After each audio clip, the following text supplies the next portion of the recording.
Good morning po sa ating lahat. Dito tayo sa bukid ulit. Ayan, may mga bunga at bulaklak ng mga okra. Ayan.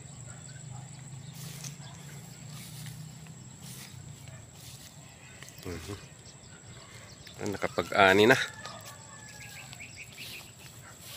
Talagang harvest season na dito sa amin. Ito natapos na.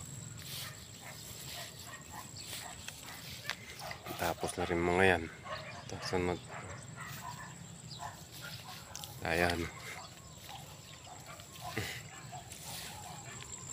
Mga to, susunod na rin mga to.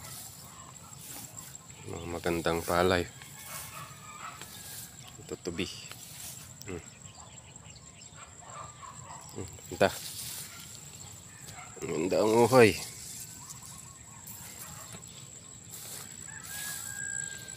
Ayan. Tapos na to. Sigurado to. Maraming na harvest kasi ang ganda ng palay nito. Dati rin ito kapag harvest na rin. Medyo makulimlim dito sa amin. Silip lang yung araw. Muulan nga kanina. Tumigil din.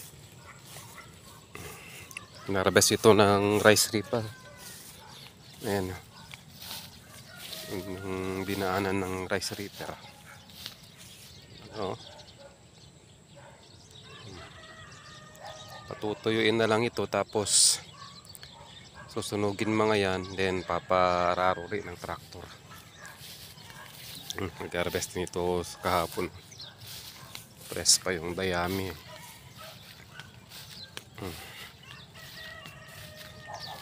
Ayan na.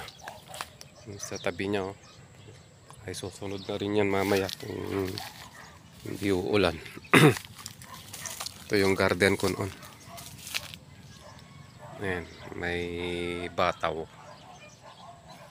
Bataw.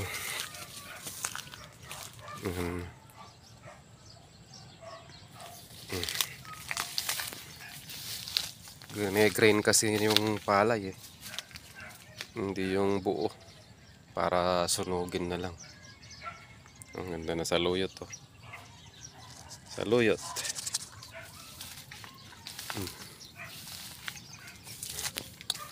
Lalaki na rin yung mga tinanim kong mahogany oh.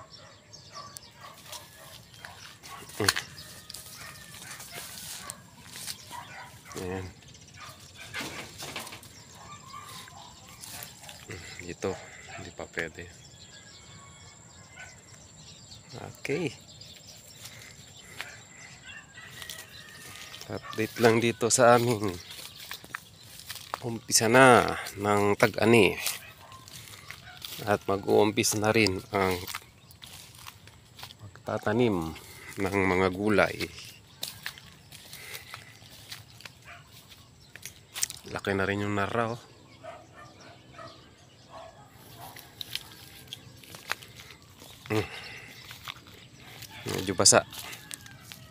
Medyo basa kasi umulan kanina.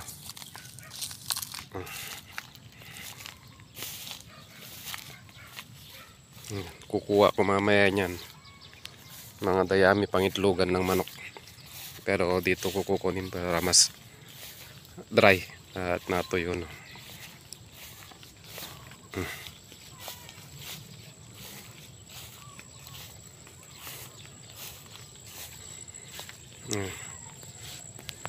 Ganda ng palay oh. Ganda ng bunga. Yukong-yuko ang palay kasi mabunga.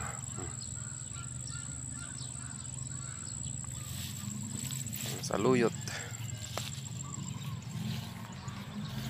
Ayan.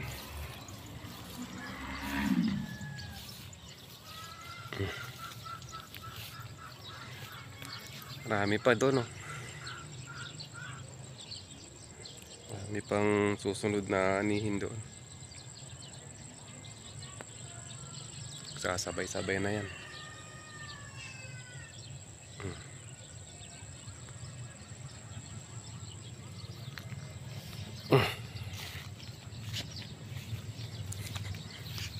Ay, ang dami pa ng bulaklak yung katuray sa taas.